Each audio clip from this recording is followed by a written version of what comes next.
Bayangkan saja, lebih dari 6.000 tahun lalu, di pesisir timur Tiongkok, manusia sudah membangun rumah panggung, menanam padi, dan hidup berdampingan dengan sungai serta laut.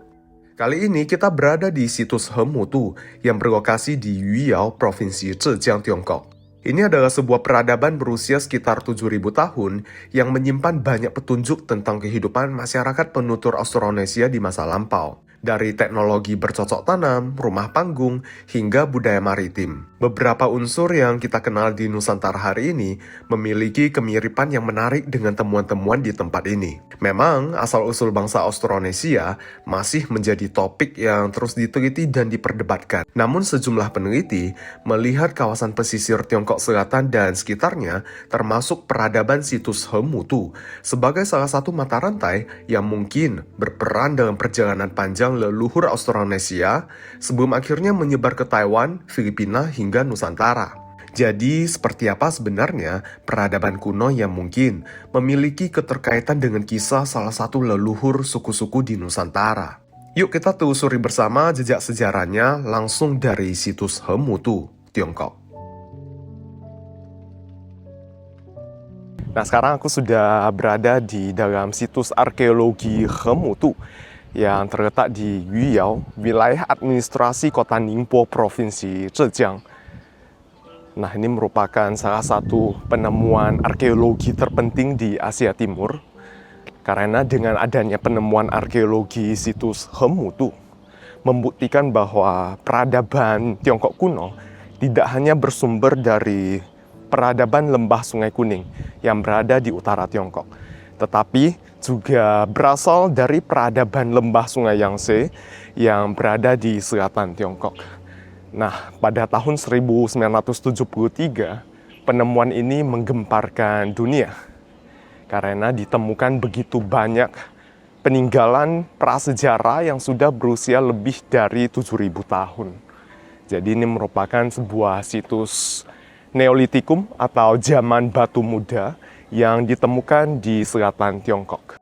Situs Hemutu mencakup area seluas 40.000 meter persegi, dan ini adalah gambaran kehidupan di situs Hemutu sekitar 7.000 tahun yang lalu. Jadi 7.000 tahun yang lalu masih zaman prasejarah, dan ternyata di tempat ini sudah ada peradaban. Karena di situs ini ditemukan begitu banyak benda-benda yang menunjukkan tanda-tanda kehidupan serta adanya peradaban di tempat ini. Pada saat situs Hemutu ditemukan dan dilakukan penggalian di sini, ditemukan begitu banyak fosil padi, gabah, dan millet. Semuanya masih utuh karena terkubur di bawah tanah rawa yang minim oksigen selama kurang lebih 7.000 tahun. Jadi pada zaman dulu, area ini merupakan area rawa. Pada saat dilakukan penggalian pertama kali di tempat ini pada tahun 1973, ditemukan kurang lebih 7.000 artefak kuno yang terdiri dari perkakas hidup sehari-hari, kerajinan tangan yang terbuat dari kayu, tanah liat, dan lain sebagainya. Terus di belakang aku ini adalah tiang-tiang kayu yang menopang rumah panggung. Jadi rumah panggung sudah ada di tempat ini sekitar 7.000 tahun yang lalu. Kalau kita lihat nih kayu-kayunya beserta tiang-tiang kayu yang menopang rumah panggung, ini semua masih asli. Sudah berusia sekitar 7.000 tahun. Ini merupakan penemuan situs rumah panggung kuno tertua di Tiongkok. Sebenarnya ada balok kayu utuh yang ditemukan di situs ini, tapi saat ini sudah diletakkan di dalam museum. Nanti kita juga bakal ke museumnya untuk melihat sejumlah artefak yang ditemukan di situs Hemutu. Nah, berdasarkan balok kayu utuh yang ditemukan di sana, diketahui bahwa sekitar 7.000 tahun yang lalu, orang-orang di sini sudah menguasai teknik pen dan lubang purus, di mana kayu disambung tanpa paku secara presisi. Ini sangat mirip dengan sejumlah rumah tradisional yang ada di Indonesia, yang dibangun dengan teknik pasak tanpa paku. Pada zaman dulu, sekitar 7.000 tahun yang lalu, seharusnya ini merupakan sebuah pedesaan. Ini cukup luas sih. Kelihatan di sana juga ada tiang-tiang kayunya. Dan di sini terdapat area rekonstruksi rumah panggung. Kalau kita lihat, di bawahnya deretan tiang-tiang yang menopang rumah panggung ini. Terus atapnya merupakan atap jerami beraliran miring. Ini dibuat kembali berdasarkan penemuan arkeologi ya. Jadi sekitar 7.000 tahun yang lalu, orang-orang di sini menetap di rumah seperti ini.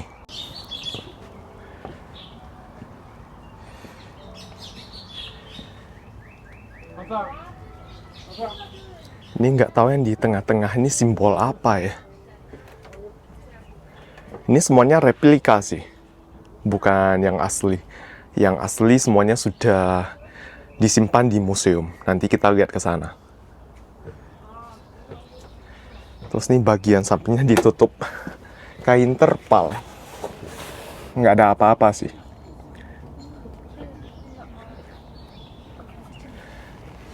Terus di sini diletakkan replika fosil kepala kerbau seharusnya.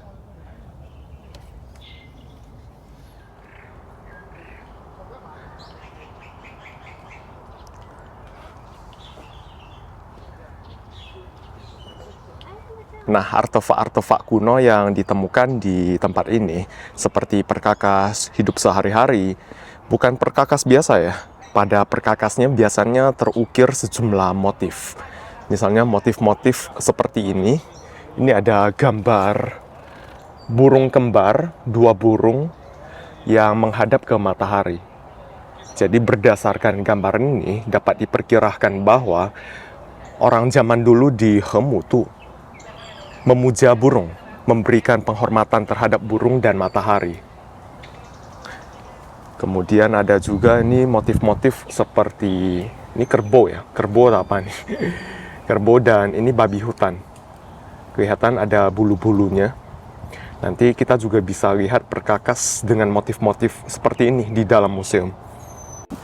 Dan ini ada rumah panggung lainnya yang lebih besar. Ini semuanya bukan rumah asli ya, ini rekonstruksinya.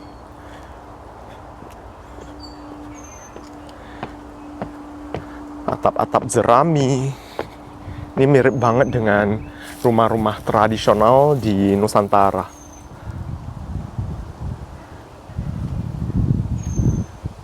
Nggak bisa masuk.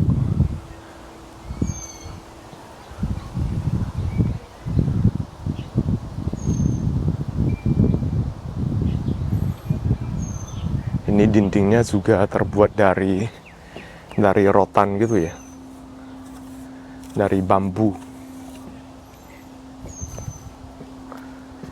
Di situs ini juga ditemukan sejumlah artefak yang diperkirakan merupakan alat musik di zaman prasejarah. Alat-alat musik seperti peluit yang terbuat dari tulang digunakan untuk menjebak hewan buruan. Selain itu juga digunakan sebagai alat hiburan sehari-hari. Nah, ini memang area rawa-rawa ya. Jadi berdasarkan kondisi alam di sini, memang sangat sesuai dengan apa yang ditemukan di situs Hemutu. Berdasarkan kondisi alam dan penemuan arkeologi di sini, diperkirakan seperti inilah kehidupan di Hemutu sekitar 7.000 tahun yang lalu.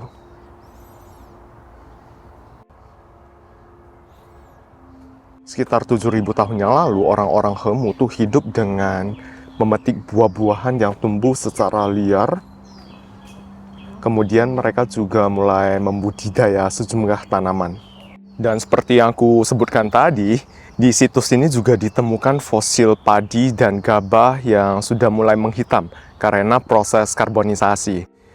Penemuan ini membuktikan bahwa 7.000 tahun yang lalu, orang-orang di sini sudah mulai menetap di satu wilayah dan menanam padi secara besar-besaran. Dan hal ini menyebabkan ledakan populasi di area ini dan di sekitar pesisir selatan Tiongkok. Kemudian karena ledakan populasi, orang-orang di sini mulai bermigrasi. Diperkirakan mereka bermigrasi dengan menyeberang ke Pulau Taiwan karena ledakan populasi. Nah, di Pulau Taiwan inilah rumpun bahasa Austronesia mulai terbentuk secara matang.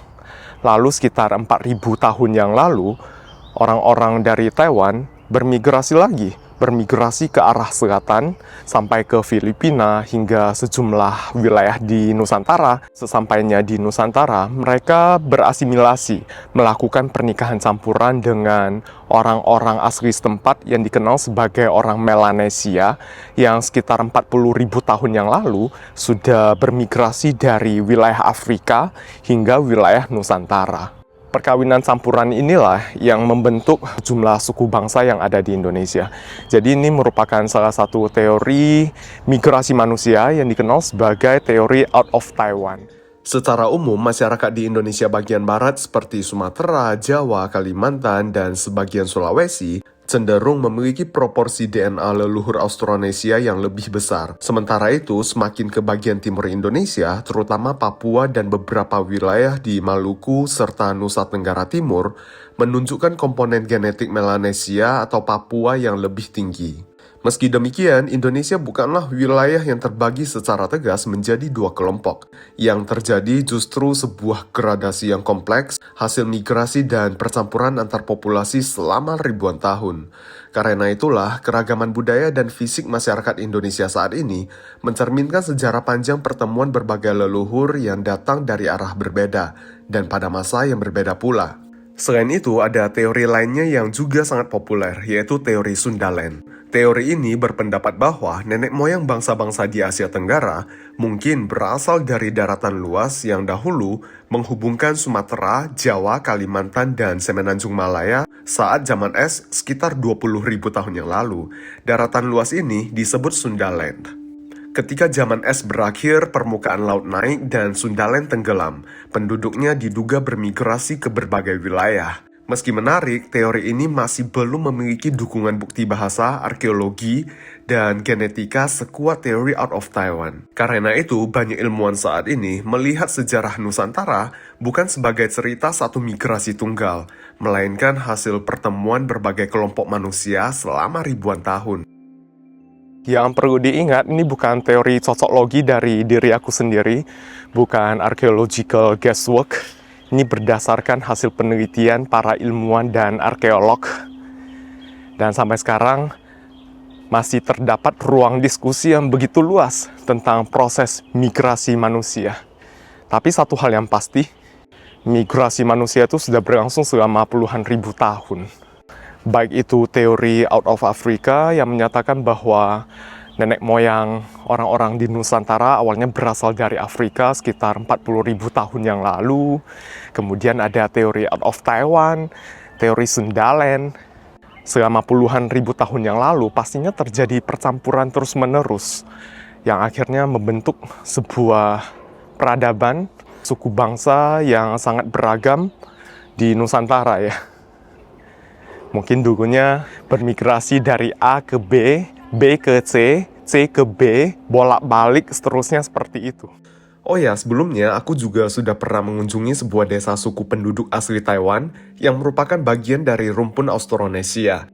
Menariknya, di sana aku menemukan sejumlah kemiripan budaya, tradisi, dan bahkan beberapa kosakata yang terdengar familiar dengan suku-suku tertentu di Indonesia. Bagi teman-teman yang tertarik untuk melihat perjalanan tersebut dan memahami lebih jauh hubungan antara Taiwan, Austronesia, dan Nusantara, boleh ditonton dulu videonya dengan mengklik link pada kolom deskripsi.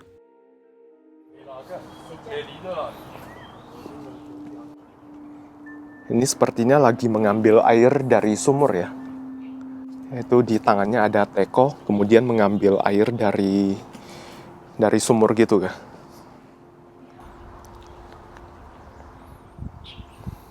Ini semuanya juga merupakan area rawa-rawa kuno. Ini adalah perkiraan layout area Hemutu pada zaman dulu. Ini area pemukiman. Di depannya, di tengah-tengahnya adalah area pertanian untuk menanam padi. Dan bagian belakangnya, ini area rawa-rawa, area danau gitu lah yang berair. Jadi semuanya ditandai ya. Setelah situs ini ditemukan, dilakukan penggalian, dan dilakukan penelitian arkeologi, baru bisa diperkirakan layout atau tata letak area ini sekitar 7.000 tahun yang lalu. Semua penemuan di sini ditandai dengan warna yang berbeda. Misalnya ini warna hijau, dan di sana juga ada warna hijau. Nah, area ini merupakan area rawa-rawa kuno. Sedangkan di sampingnya, ini warna apa ya? Warna ungu kali ya. Yang ditandai dengan warna ungu merupakan area tumpukan lapisan budaya. Nah, tumpukan lapisan budaya merupakan konsep dalam arkeologi yang mengacu pada terbentuknya lapisan-lapisan tanah secara berurutan akibat aktivitas manusia di suatu tempat dalam kurun waktu yang sangat panjang. Setiap lapisan biasanya mewakili sebuah periode waktu tertentu. Biasanya di dalam satu lapisan tuh dapat ditemukan sejumlah peralatan, sisa bangunan, ataupun sampah organik. Semakin dalam lapisannya, biasanya usianya semakin tua.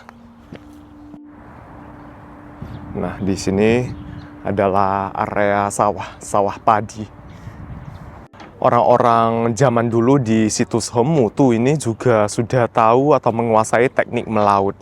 Ditambah lagi penemuan arkeologi di sini, yaitu sebuah perahu kayu tunggal yang menguatkan argumentasi bahwa orang-orang di sini sudah menguasai teknik melaut pada masa itu. Dan ini seperti replikanya lah. Dulunya padi-padi ditanam seperti ini. Jadi selama penggalian arkeologi memang ditemukan sejumlah besar beras yang sudah mengalami karbonisasi. Juga ditemukan kerak beras yang terbakar di dasar kuali yang terbuat dari tembikar. Di situs Hemutu, para arkeolog menemukan sesuatu yang menarik. Sisa-sisa tulang kerbau dalam jumlah yang cukup banyak. Para peneliti menduga kerbau digunakan untuk membantu mengolah sawah yang berlumpur. Di kawasan lembah Sungai Yangtze, para petani kuno diketahui menggiring kerbau masuk ke lahan sawah yang tergenang air. Dengan berjalan bolak-balik, kerbau-kerbau tersebut menginjak dan menghancurkan gumpalan tanah hingga siap ditanami padi. Sampai hari ini, praktik serupa masih bisa kita temukan pada kegiatan pertanian masyarakat etnis Li di Pulau Hainan. Jika dugaan para arkeolog ini benar, maka lebih dari 6.000 tahun yang lalu, masyarakat Hemutu mungkin telah memasuki tahap awal penggunaan tenaga hewan dalam pertanian.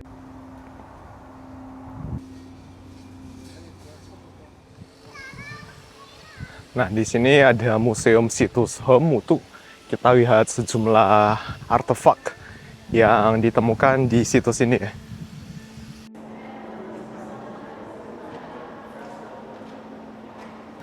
Nah, ini petanya. Sekarang kita lagi berada di sini, situs Hemutu. Terus di sini adalah Pulau Taiwan. Kalau berdasarkan teorinya, kemungkinan orang-orang dari situs Hemutu kemudian bermigrasi ke Pulau Taiwan sekitar 5.000 tahun yang lalu.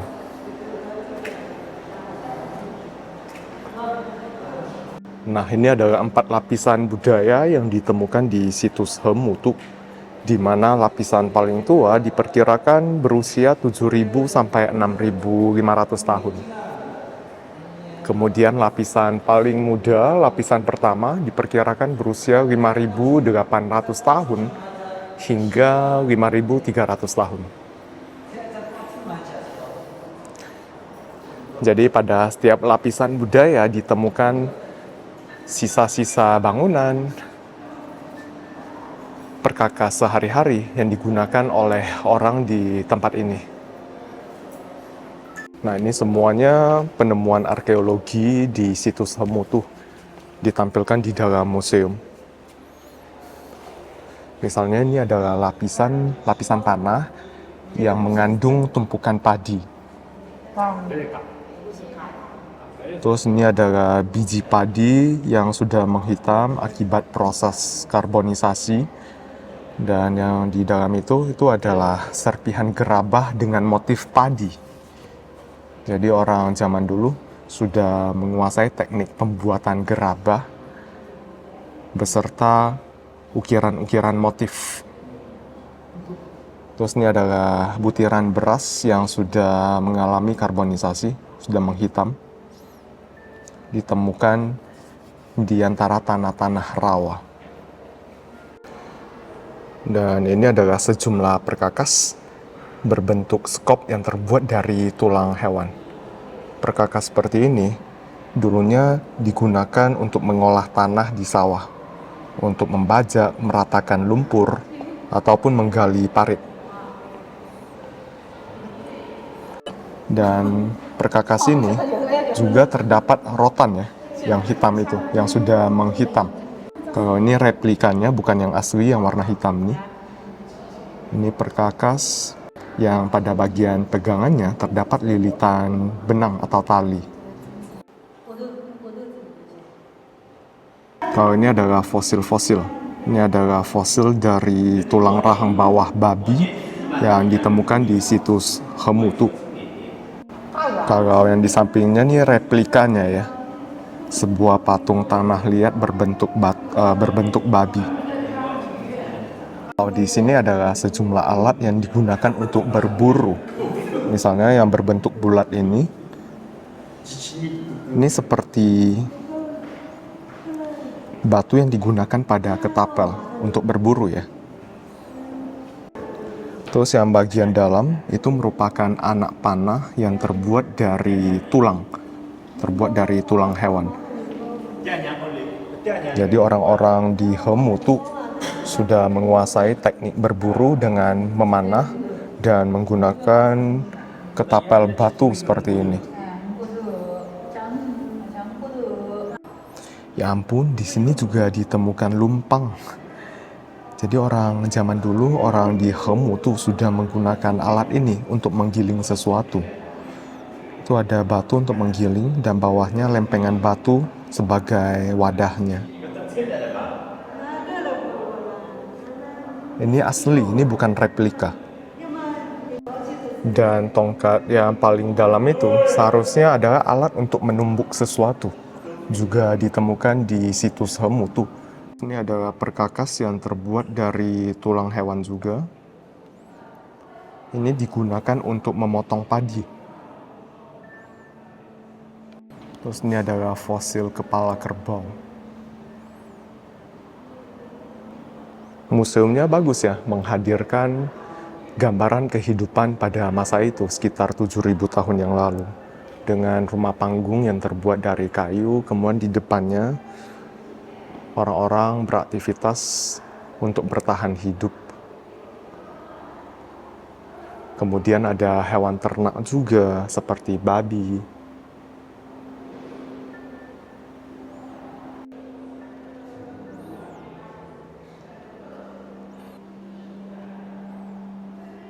Terus di area ini ditampilkan sejumlah penemuan arkeologi di situs Hemutu yang berupa sisa-sisa bangunan seperti tiang-tiang rumah panggung yang masih utuh, terus sejumlah gerabah, pakaian, dan lain sebagainya. Nah, kalau balok kayu ini menunjukkan penguasaan teknik mortis dan tenon untuk menyambung kayu pada zaman dulu. Mereka dulunya menyambung kayu tanpa paku, menggunakan teknik pasak ya. Kalau kita lihat bagian yang satu ini, bagian balok kayu yang satu ini, di ujungnya terdapat tonjolan seperti pen. Nah, tonjolan ini akan disambungkan pada sisi kayu lainnya yang pada bagian ujungnya terdapat lubang.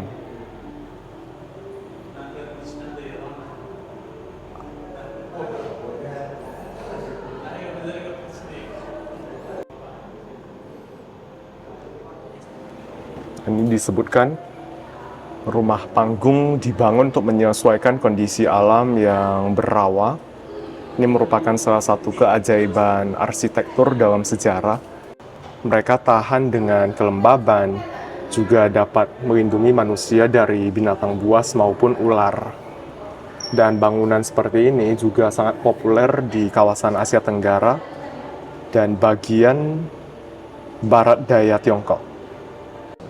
Nah, orang zaman dulu di sini juga sudah menguasai teknik menenun.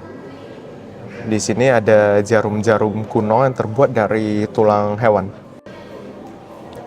Dan ini adalah batu untuk menggulung benang ya. Batu yang digunakan untuk menggulung benang.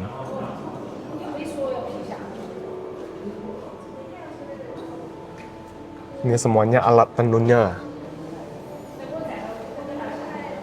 Dan ini ada sebuah perahu kecil yang terbuat dari tanah liat. Ini dijadikan hiasan gitu ya. Hiasan tanah liat berbentuk kepala manusia. Ini sejumlah hiasan yang terbuat dari gigi binatang. Nah, ini adalah alat yang digunakan wanita, seperti konde gitu ya, tusuk konde untuk rambut. Jepitan rambut zaman kuno. Ini terbuat dari tulang hewan juga ya. Salah satu penemuan paling menarik di Hemutu adalah sumur kayu berusia sekitar 5.600 tahun. Bayangkan ribuan tahun sebelum lahirnya peradaban-peradaban besar dunia, masyarakat di sini sudah mampu menggali sumber air dan memperkuat dinding sumur menggunakan tiang-tiang kayu yang disusun rapi. Mereka bahkan telah menguasai teknik sambungan kayu yang sangat canggih. Penemuan ini menunjukkan bahwa masyarakat Hemutu bukan sekedar pemburu dan petani awal, tetapi juga ahli pertukangan yang mampu beradaptasi dengan lingkungan rawa tempat mereka menetap. Ini tengkorak pria, tengkorak wanita. Berdasarkan struktur tengkoraknya, mungkin wajah orang di Hemutu sekitar 7.000 tahun yang lalu seperti ini. Ini semua perkakas-perkakasnya lah. Dan perkakas-perkakasnya semuanya bermotif. Misalnya ini terbuat dari tanah liat. Di atasnya terdapat motif dedaunan. 5 lembar daun. Terus yang bagian atas itu juga merupakan gerabah dengan motif babi hutan di atasnya. Terus ini ada peluit yang terbuat dari tulang hewan.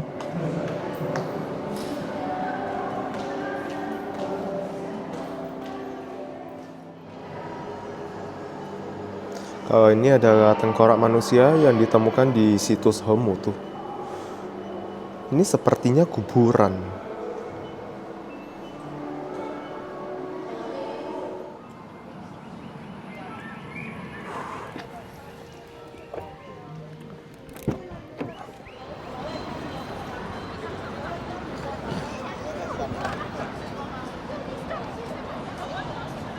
Ini aku udah balik ke kota Ningpo.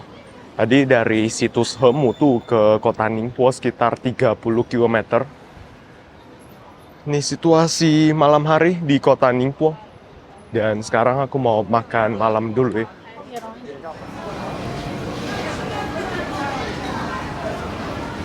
Nah, ini aku makan mie kepiting khas provinsi Zhejiang. Ini ada mie-nya dikit banget. Tapi katanya kalau nanti nggak cukup boleh free refill mie-nya. Terus ini toppingnya dia pakai campuran daging kepiting, terus ada telur kepiting dan lemak kepiting jantan ya. Digabung menjadi satu. Ini ditumis dengan minyak babi, jadi ini non halal.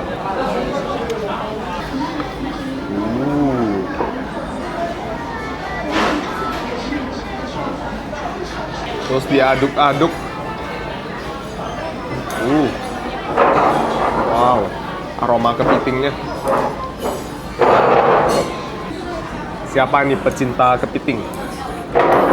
Saat ini kolesterolnya tinggi nih. Daging kepiting, telur kepiting. Ini model mie-nya mie yang halus-halus gitu ya.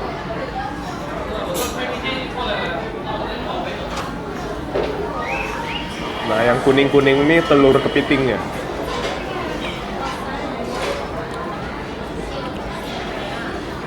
Simple sih. Ini ditumis dengan minyak babi ya. Jadi ada aroma minyak babinya juga. Makanan khas provinsi Zhejiang kebanyakan rasanya light gitu. Bumbunya nggak banyak. Terus katanya tambahin sedikit cukanya. Ini cuka khusus untuk makan mie kepiting nih.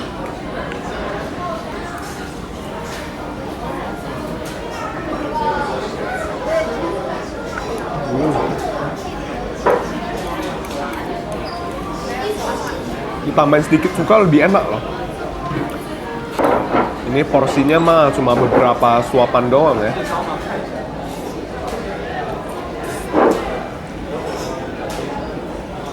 Satu porsi mie ini harganya 88 yuan, 200 ribuan. Sesekali nggak apa-apa kak, kalau tiap hari kolesterol ya. Bersih nggak bersisa. Aku makannya nggak sampai 5 menit, kelar. Kalau datang ke provinsi Zhejiang seperti kota Hangzhou, Ningbo, boleh cobain nggak? Kalau nggak salah di Shanghai banyak juga sih.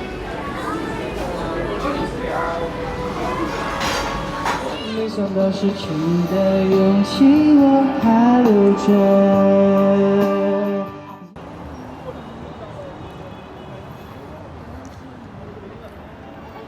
Ini modern sekali kotanya ya. Salah satu dari sekian metropolitan yang ada di Tiongkok. Ningbo merupakan sebuah kota di provinsi Zhejiang dengan populasi sekitar 9 juta jiwa. Tapi rasanya kotanya nggak terlalu padat, nyaman. Trotoarnya lebar-lebar, terus nih jalan rayanya juga lebar. Ada jalur khusus pengendara motor dan pesepeda juga. Ini sekarang kita lagi di atas jembatan ya. Banyak yang jalan-jalan santai di atas jembatannya.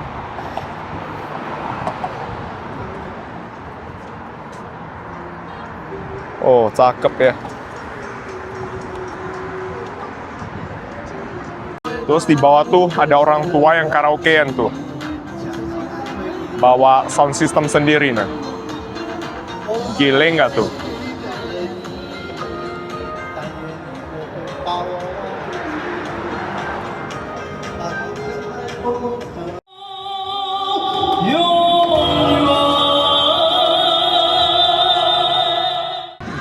Menggelegar suaranya. Ampun dah. Itu ada beberapa orang yang karaokean bareng. Sebelahan-sebelahan, kalian coba dah.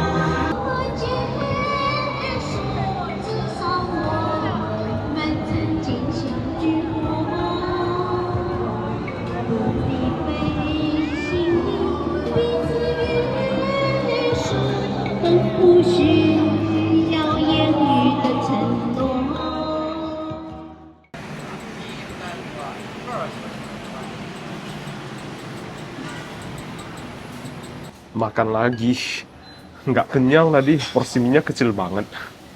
Terus tadi seharian aku belum makan sih. Tadi pagi cuma makan roti sebiji kecil. Ini aku pesan mie lagi, makan mie lagi. Ini mie dengan topping hati bebong. Terus aku tambahin udang juga. Kalau dengan hati babi doang, satu porsinya 18 yuan.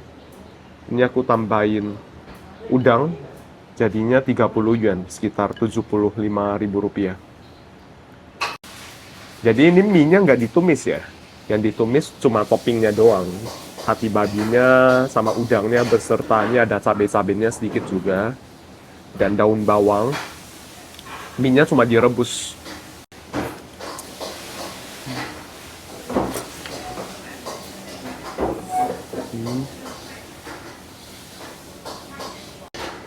Ini mie-nya kenyal banget ya. Legit, dia agak tebel soalnya. Dan rasa bumbunya ini lebih dominan gurih asin. Ada sedikit manisnya juga. Ini aroma wokhenya dapat banget. Soalnya ditumis dengan api yang gede banget. Dapat smoky-nya. Tapi kurang pedas sih. Makanya di sini nggak ada yang pedas. Ada penyelamatnya, ada cabenya. Ya cabai kayak gini nah. Aku tambahin sedikit dulu. Ini mie-nya udah habis setengah, baru tanya cabai.